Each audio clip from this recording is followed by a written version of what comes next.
Et suite des réactions toujours après la destruction du drone malien par l'Algérie, un pays qui a bénéficié du soutien du Mali pour son accession à l'indépendance. Nous avons approché le président du parti pour l'intégration et la souveraineté, Boubacar Bokoum. Il est interrogé par Tchemoko Konaté.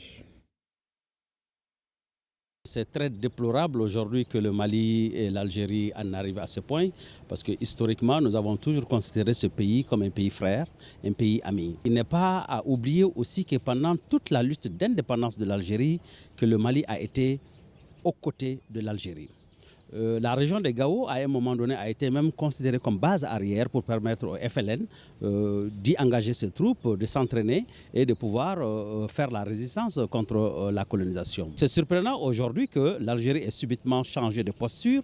Je pense très sincèrement que le gouvernement algérien est de très mauvaise foi parce que simplement on n'abat pas un drone à la frontière avec un pays voisin sans sommation, sans échanger avec ce pays. Il est important quand même que l'Algérie comprenne que le Mali n'est pas une arrière-cour de quelqu'un. Est-ce que diplomatiquement, on pourra trouver une solution, une issue favorable? Je pense que oui, nous sommes condamnés à vivre ensemble. Nous sommes des pays voisins et c'est des peuples frères. Des erreurs d'appréciation amènent les uns et les autres à avoir des postures de belligérance, c'est une chose. Mais je pense que la raison doit prévaloir.